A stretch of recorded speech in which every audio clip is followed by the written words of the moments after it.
नमस्कार, स्वागत आहे तुमचे आपल्या मम्मीज कोल्हापुरी किचनमध्ये। आज आपण असा पदार्थ करणार आहे की ज्याला काही नावच नाही सांगता येणार। काही पदार्थ आपल्या आजीने आपल्या नातवासाठी खास करून तयार केलेले असतात, त्याला काही नाव नसतं। आम्ही याला कौतुक म्हणतो।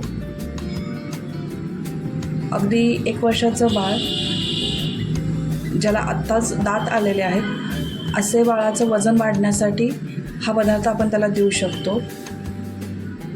तसेच ज्या म्हाताऱ्या माणसांना दात नाही आहेत, अशीही लोक ताकद त्यांची राहावी यासाठी पण आपण त्यांना हा पदार्थ देऊ शकतो। चला तर मग सुरू करूया। त्यासाठी आपल्याला लागेल गूळ पाव वाटी, दूध 1 वाटी। आता हा गूळ दुधामध्ये विरघळवायचा आहे। दूध उकळून गार केलेलं आहे। गूळ व्यवस्थित मिक्स करून घ्यायचा आहे। त्या पदार्थाची टेस्ट अगदी मालपुआसारखी लागते। तुम्ही मुलांना, जी थोडीफार मोठी मुलं आहेत, त्यांना एगलेस पॅनकेक म्हणून पण देऊ शकता। आता ह्याच्यामध्ये गव्हाचं पीठ 1 वाटी घालायचं आहे, पण ते एकदम मिक्स करायचं नाही आहे। हळूहळू थोडं थोडं मिक्स करायचं आहे।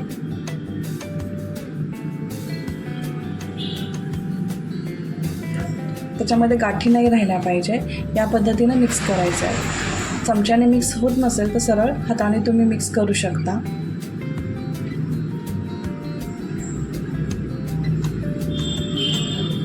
एकसारखं हलवून तो फेटून घ्या। त्याच्यात एअर जमा झाली तर त्याला जाळी चांगली पडते।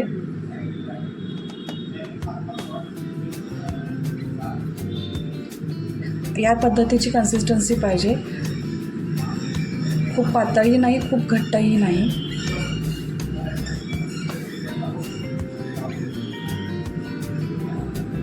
आता वेलदोडे पावडर 1 टीस्पून टाका।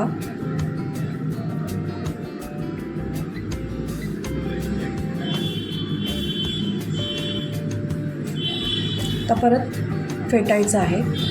जितकं चांगलं फेटाल तितकं ते छान फुलून येतं। जो 2 मिनिट मॅगी तयार होते तसा हा 10 मिनिटात तयार होणारा पदार्थ आहे। 10 मिनिटासाठी आपण झाकून ठेवूया। एका पॅनमध्ये तूप गरम करा आणि 1 पळीभर सोडा, ते आपोआप पसरतं।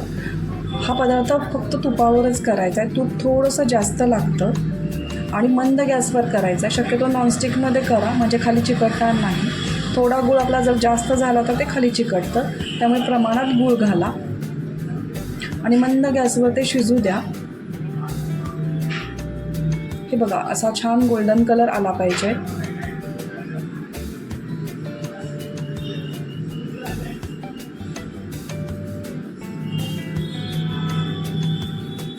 दोन्ही बाजूने अगदी व्यवस्थित भाजून घ्या। या पद्धतीने बाकीचे पण कौतुक करून घ्या। तुम्ही व्यवस्थित फेटलं असेल तर त्याला असे जाळी पडते।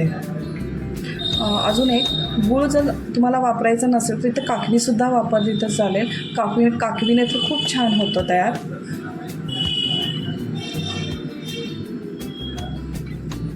शक्यतो छोटे छोटेच टाका सुरुवातीला।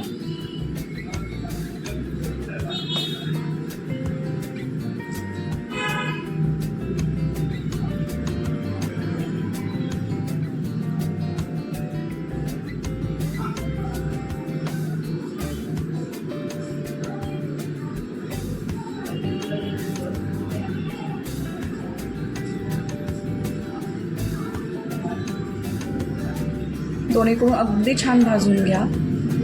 अशा पद्धतीने आपलं हे कौतुक तयार झालेलं आहे। मध टाकणे हा ऑप्शनल आहे। जर तुम्हाला गोडी कमी वाटत असेल, अजून एक मुलांच्या तब्येतीसाठी चांगला म्हणून आपण मध घालूया, वरून मध टाकूया।